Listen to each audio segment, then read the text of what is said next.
Most of you all I know, some of you I just met tonight. So thank you all so much for coming.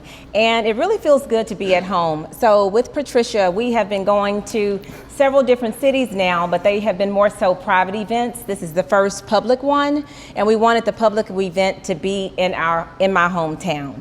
So this is also a new keynote address, and I'll be giving it to a couple of different audiences in the next few weeks. So if it's okay with you all, I'd like for you to be my guinea pigs and tell me how I did.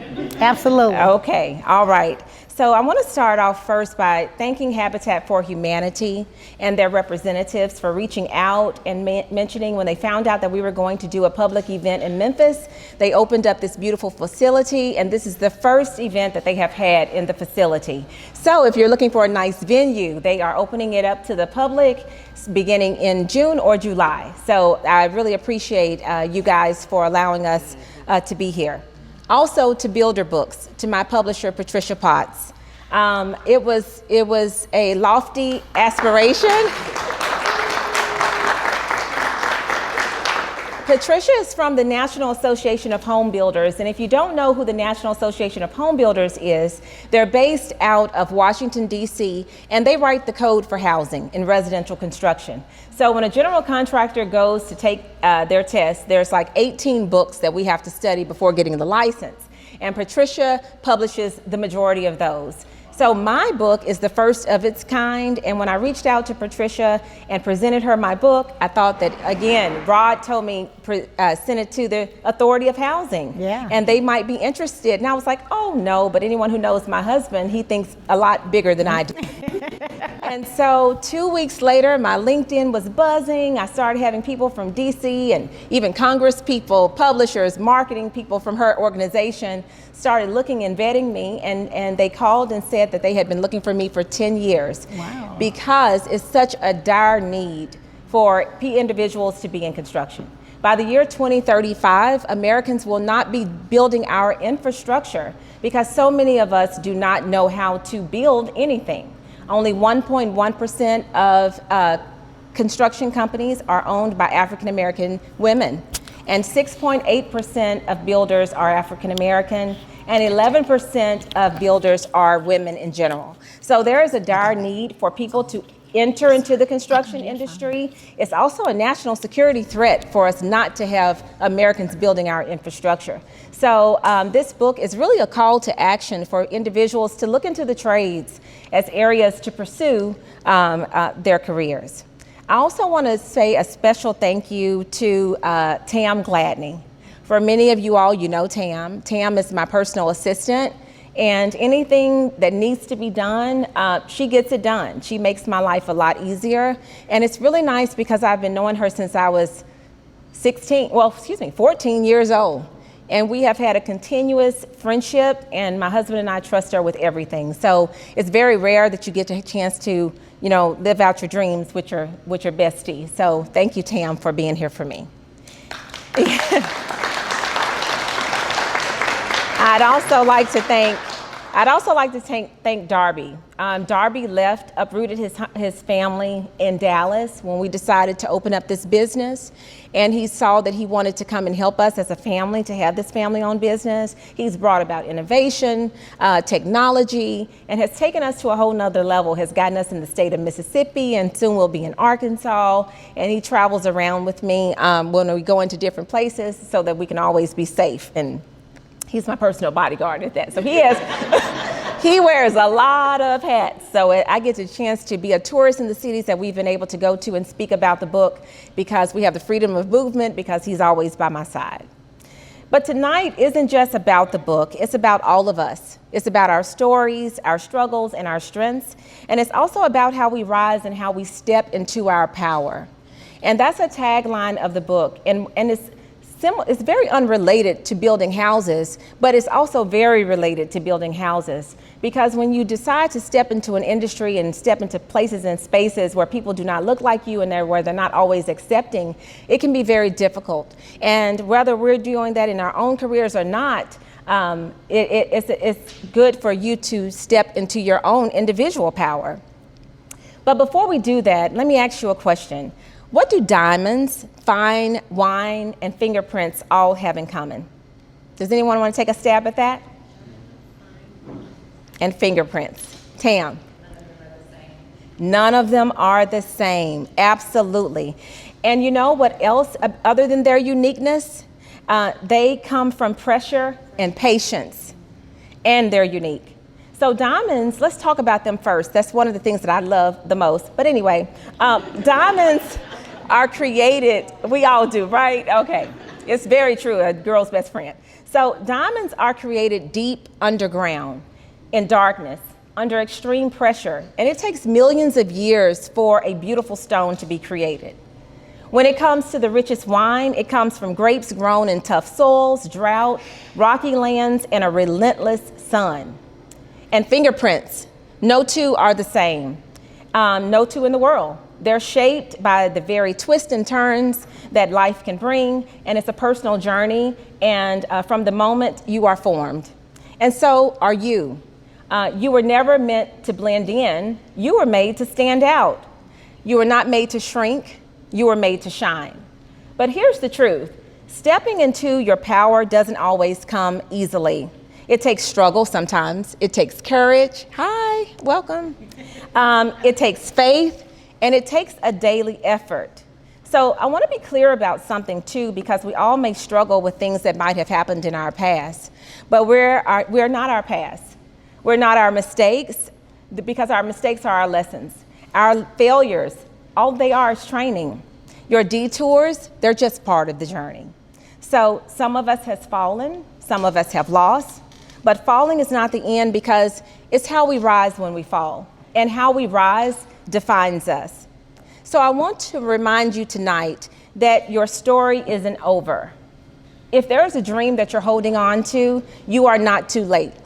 I turned 50 years old this year, and this was the year that I decided I'm going to open up my company. I'm going to go fearlessly with my dreams. I'm going to get rid of the noise. It doesn't matter what other people say. I'm going to be my full, authentic self and do what I want to do. So, yes, at any age. Thank you. Sometimes they do work for me, so I can't say that they're not paid to clap. Thank you, fellas.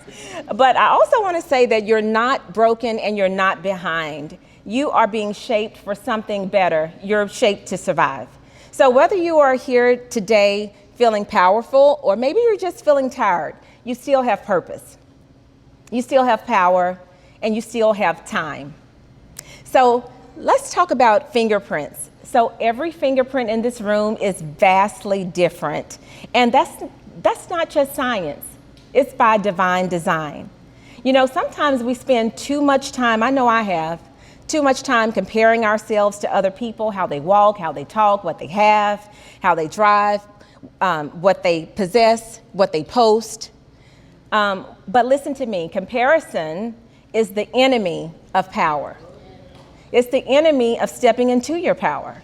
You don't need to be the next anyone. You don't need to be the next person. You just need to be the first and only you, because you're good enough. Your journey may not look like the next person's, nor should it. That doesn't mean you're behind. It means you're building something original. Because one thing that I like to keep in mind, Rod and I have had an unconventional journey, but our unconventional journey has led to remarkable destinations. For some of you who might have known us when we first got married, we struggled. We were on Carnes Avenue and Parkway Boulevard, and I was like, I can't live like this. I just can't do it. I love Orange Mound. I want to rebuild Orange Mound. But that's where we started, and it was very difficult. But we took in the hard work. We were balanced. We kept our Heavenly Father first. But we put in the work and we made the sacrifices, and it paid off. We took a chance on ourselves. But some of the most successful people in the world have had the messiest paths possible, and yet they kept going. So tonight, I want you to take away something. If you don't take away anything else, stop comparing your chapter 3 to someone's chapter 10. Yes. Really need to stay in your own lane. Own your path and walk in it boldly. And let's go back to pressure. Nobody signs up for it. I mean, do you sign up for pressure? Do you sign up for inconvenience and struggle? No. But pressure is not always a curse. It's not. I consider pressure a calling. It's a call to action.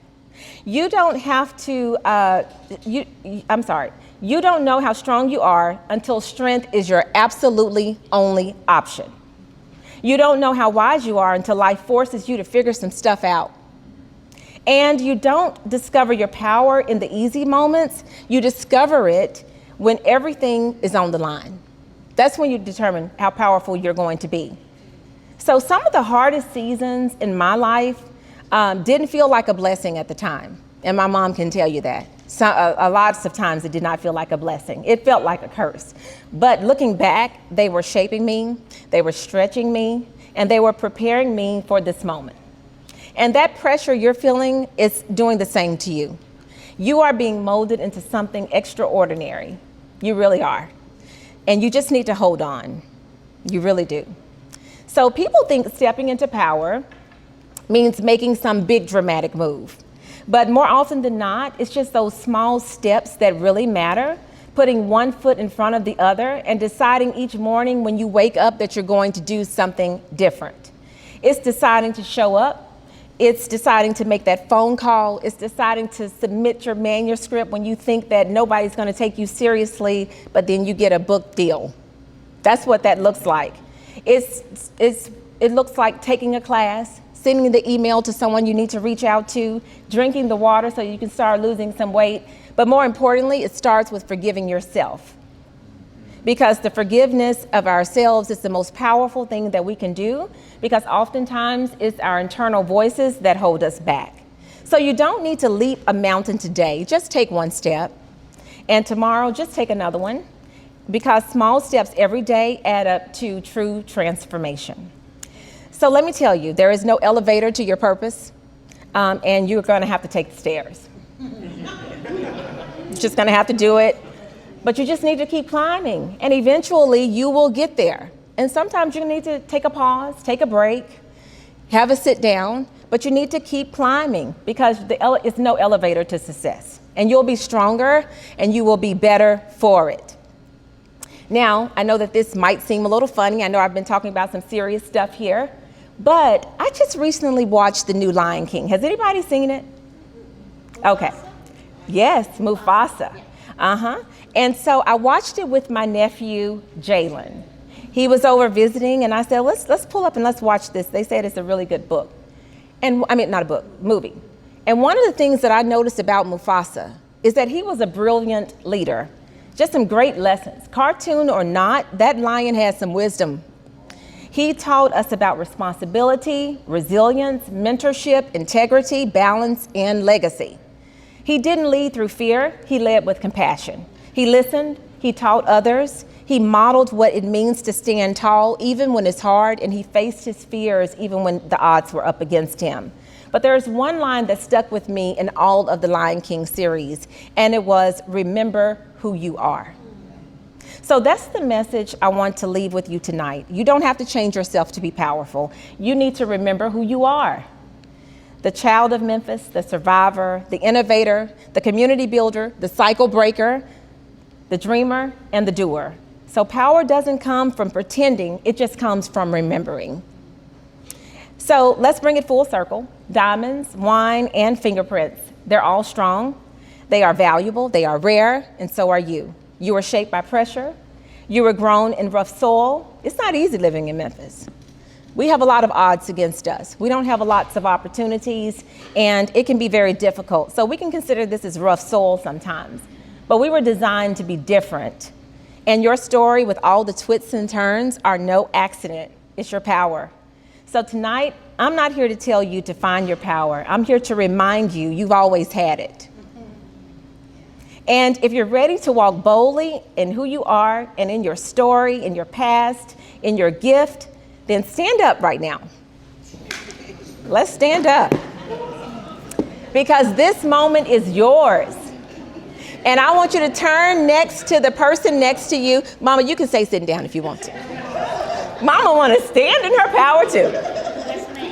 So Let's turn to the person next to you and say, you go, girl, or you go, man.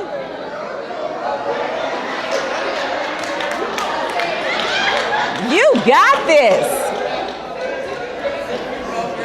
Yes. And now I want all of you all to step into that power that resides in you. You don't have to change anything. You are powerful the day God created you. Yes. So at this time, I'd like to take any, feel free to take a seat if you like. Thank you for standing up. So at this time, I'd like to take any questions that you might have. Normally during these sessions, we open it up for Q&A. It can be about the book. It can be about something that we just talked about. Or who wants to open it up for us? Yes, ma'am. We know that you started from the very minimum. I'm very familiar with Orange Mound. I'm born and raised in it. Woo! It's difficult in this city. Tell us some of your heart. We see you now, but what we didn't see was before. Yes. What was your hardest cycle to break mentally? Because it starts with the mind. It starts with the mind. It's a mindset. Being powerful is truly a mindset. So that's a very good question. So I was born in Whitehaven, and I had both my parents, and we had a nice, cozy little house. It was not, it was home, it was safe, and we were happy. And I used to work at Kirkland's, and I knew that I was meant to be the designer or builder or do something, because I would go to Kirkland's and change it out because they were not decorating. I was like, we got to change this. I can't look at these same walls the same way. So when I married my husband, he was from Orange Mound, and he was renting a place that was very, in the inside it looked great, on the outside it was awful. And when Darby was born, Darby's name was actually going to be Corbin. And Darby was the moment of change for me. That's him. And at the time, we were struggling financially, and it was very difficult. And I told my husband, I know it's going to be a sacrifice, but just let me go to school, and we can change all this around. You work, we'll apply the money, appropriately. Some weeks Rod had $50 a week, and I had $25 a week, and we were disciplined. And at the time, we didn't make much money, but we did proper things with it. Does that make sense? And so when Darby was born, the day he was born, we changed his name from Corbin to Darby. And so he was the birth of determination, and his name means free man. And then from there, we made calculated steps every day to change the trajectory of our lives, because we didn't come from money. He grew up very poor in the projects, Kansas Court projects. And we just decided that, I didn't want to live like that, but I also didn't want to sacrifice what was important to me, which was my spirituality and my family. So we wanted to make smart, calculated moves, and we were patient. Yeah. So my question to you is, what is your highest level of education, and how did you use education to form yourself into the woman that you are today? Okay, that's a great question. So I know that I preach about the trades because I don't want anyone to ever look at my situation and say, oh, Tammie did it. I want you to do what you want to do, because we all have personal decisions that we want to do. I personally love to learn. And so during COVID, I had already had my bachelor's, and hey, how are y'all? Come on, welcome in. So during COVID, I was watching a lot of Korean dramas. And then I was like, you know what? I need to stop watching the Korean dramas. So I enrolled in LSU and did remote learning, and had a very regimented schedule. So I had a very regimented schedule, and I finished with my MBA in project management. And it's interesting that you said that, because there were two pathways. There was one that could have gone down IT route, and then there was another one that could go down construction.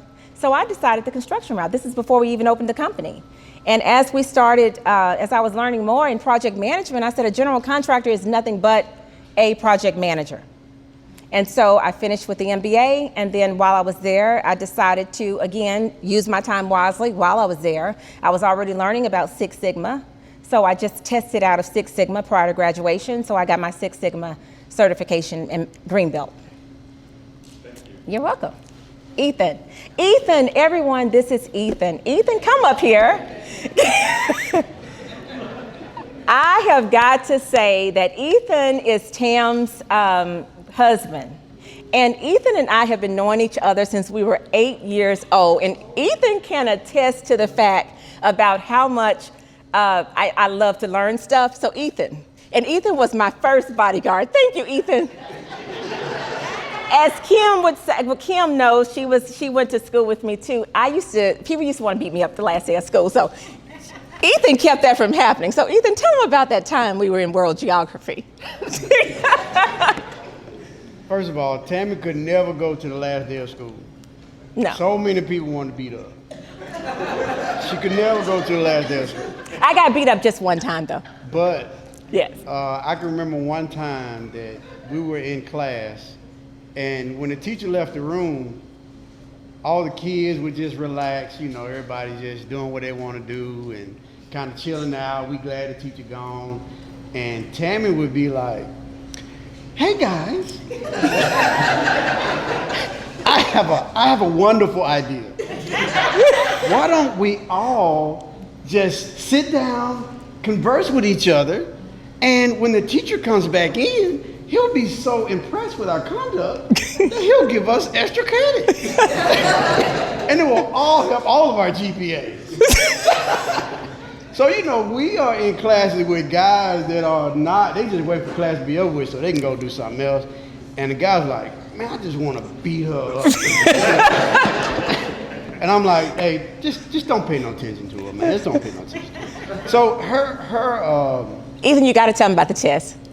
Oh, Let's do it right here. everybody take their test like this. Tammie takes her test like this. And look, but it's a hard question. What do I do, Ethan? So she went. So it's just that I've seen Tammie grow so much. I've seen her in so many different stages in life. And I've seen her with so many down times, but she's always been very resilient. And that's what my question was, that when you have bad days, like all of us have bad days, challenging days, what do you draw from for your resilience? Because I've seen you be very resilient. Well, I think that's a very good question. And the first thing is that I know that all of these things are temporary and we're not going to have a perfect life right now. That's going to have to come in God's kingdom. It's just not going to happen here. And so I don't expect perfection. But I also remind myself every day, even before Mufasa said it, I remind myself of who I am. I am Tammie Ross. And no one can be Tammie Ross but me. I don't care what you're doing, what he's doing. I'm going to do what I want to do. And you do what you want to do. I'm not going to be in judgment. I hope you don't judge me, but if you do, that's on you. So, so my good, bad, or indifferent, whether I have or whether I have not, we could lose. Rod and I say this all the time. We could literally lose everything tomorrow. One bad financial decision, one turn in the political climate, one turn can just really wipe us out financially. Now we put measures in place to try to prevent that from happening. However, it could happen. But you know what I tell him? We shocked the heck up out of ourselves, didn't we? And we oftentimes take a tour of where we came from to remember where we were. And in each of those places, we were happy because home was with each other. Home was with our family. So if we lost everything today, it's been a good ride. It's been a really good one. And we have shocked ourselves. And we can go back if we had to. Yeah, so that's it. I love you. Love you too. All right. Also, I want to ask you too, Tammie, for in the generation now where everyone sort of wants the quick fix and maybe not want to take the 4-year route to universities and maybe for a trade school, what do you recommend for kids who want to do that but still remain in the field? That's a great question too. So university is not for everyone because everybody just don't like it. It can be very expensive. I've always been fortunate to do tuition reimbursement for the most time. My bachelor's, Rod and I paid for it, but we saved and we paid cash every semester so we wouldn't be in debt. Trade schools is quicker, and it's very affordable, and sometimes it's free. What I have found with me having the university education and also the trade education, I've done well in our secular field with the university education. It has paid off. But when I look at the trades in the short period of time that we have owned our construction company and the people that we employ, they're doing just as well as folks with the university education. Now, the work may be a little bit harder to do, but a lot of times they're very fulfilling. They have freedom of their schedule, they have freedom of movement, and they're doing very, very well. I will say, had I known about the trades and what was possible, I would have gone down the trade route first. However, I think that the worst thing is a person that's a tradesperson and who has no knowledge of business. So I think it's very important that if you do go down the trades, you don't need to just be a tradesman. You need to be a businesswoman or businessman. And know, Rod and I sign all of our checks. I don't care how much we advance, we sign all of our checks. Well, go ahead, I'm sorry. And how do you feel about apprenticeship? I think apprenticeships are very important too. And oftentimes when you take that apprentice route, you can learn up under someone else. And so you don't have to go at it alone and make all the bumps and the bruises along the way. You can glean from that training. So if a person can get an apprentice program, I highly recommend that they do that. So I'm gonna have to stand up for this next. Okay. Because I don't know if people realize that you see Tammie, and she is a very strong, powerful woman. But within this whole growth that you've had, you've always had the support of your husband. Yes. And when I first met you guys, I thought the love was really amazing, that it was a great compliment. Oftentimes when we're in relationships with our spouses, sometimes one can shine a little brighter than the other. But it's important that we understand that the gift is for the blessing for both of us. Mm-hmm. And I think Rod has always made space, created space for you to be your best self. You guys really represent what I consider Black love, Black successful love, which we don't often see on display, especially in this city. Black love is strong love, it's real love, it's tenacity love, it's great love. If we all come together and embrace that, and embrace our gifts, you'll be surprised at how well Memphis can be. Because oftentimes, I say all the time, I don't know if Memphis knows how special Memphis is. Mm-mm. We have great gifts and we just don't collaborate on them enough. We just don't seek them out enough. We just, want to just see a person and see all the work and just say, oh, she did amazing. But you can do amazing as well. You have that same gift inside of you, that same passion. You just have to find your gift. You found yours, your husband found his, and you guys support each other, and what a great compliment. And that's what to tell you, I appreciate, and I cheers it all the time. Thank you. I really want to touch on what she said, because you never know who's observing you. Yeah. And a person from CVS Health follows me on Instagram, and she reached out and asked, could I speak at, it was actually one of my first speaking engagements with CVS Health. And their Black Employee Resource Group asked me to speak on Black love, because what they had found was that they did a survey and a lot of Black women were struggling because they were struggling with having love and support from their spouses. So I'll talk to the guys here for a moment. My husband has done a fantastic job, because from the moment we got married, he was like, if something should ever happen to me, I don't want us to lose anything as a family. Work beside me and let me teach you everything that I know. And he's always been the one to forge the path. When I went into the automotive industry, he was the first one to do it. And then he said, when his bank rep came through, he says, my wife can do that job. How does it go? So he brought me into the car industry. And he said that you're going to go in the car industry.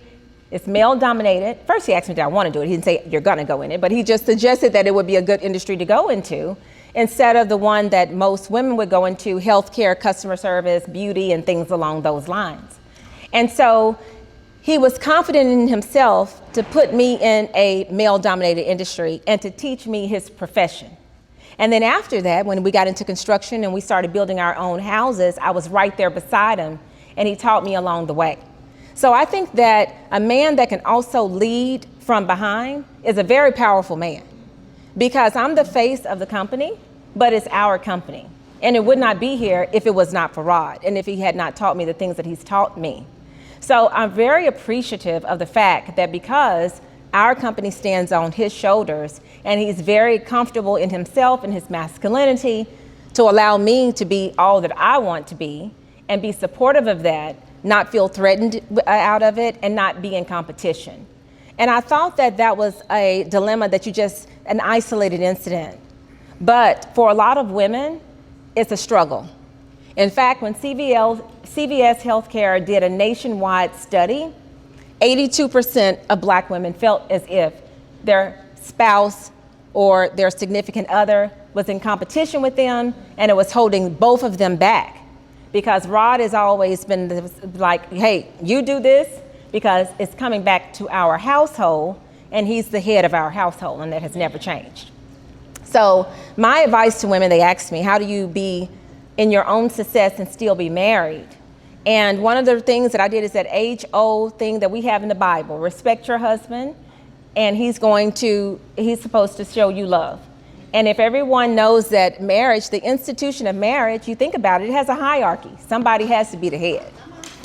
And so, looking at it from that perspective, even if you have the business mindset, a business is not going to succeed if the CFO is challenging the CEO. They have to work harmoniously, but only one person can be head. So in our company, I am the CEO. I do have 51% ownership of the company, but that's the company, because outside of that and in our relationship and in everything we do, Rod is the head and the leader of our family. Yeah, good question. Allison. My question was, when it comes down to you're at a certain level and you're trying to progress, you're trying to move forward with yourself in a way, and you come across people that are there, that have made it, that are where you want to be. How do you not shrink back? How do you not become intimidated in those moments when you're around them? So that's imposter syndrome. And imposter syndrome is a psychological phenomena where you don't feel as if you're worthy, where you don't feel as if you're equal, or that you feel intimidated when you're around individuals that you may think is more powerful than you are. So if I was to talk to the President of the United States, I would still talk to him as if I'm talking to Allison Lloyd, because I'm confident enough in myself, and I recognize that that is just human flesh. That's it. They have their frailties, their imperfections. They don't know sometimes what they're going to say. They are nervous. Some things scare them too.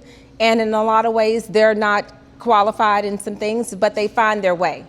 And one of the things that I firmly believe is that if I don't know something, I can learn it, because our brain is fascinating and it can learn anything that you present to it if you take the time and have the discipline. So even if I don't understand something, if I feel like somebody's smarter than me, that's great. I just haven't gotten there yet.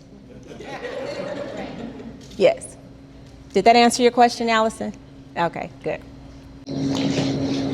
So I've known you for a while, and you've always been very disciplined. Since y'all are basically like my second parents.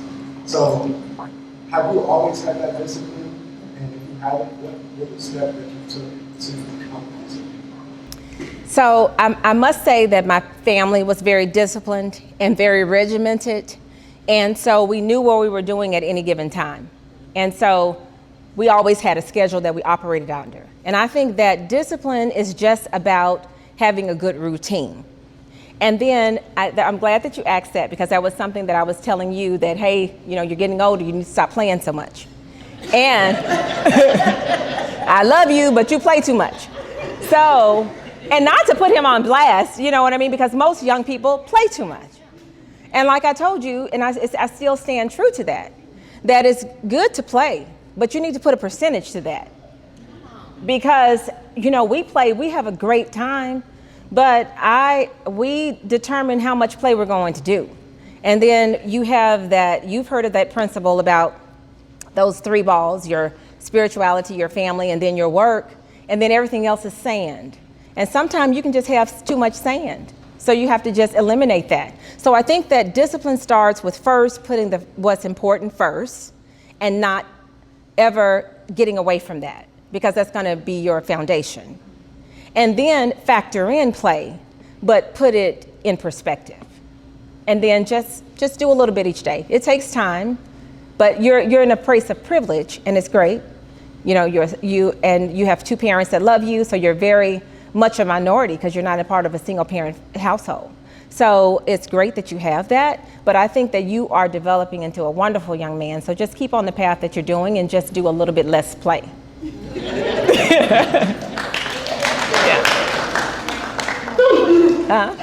Any other questions? If anybody wants to do any book signings, I know some of you already have had it, and I'll turn it over to Gina.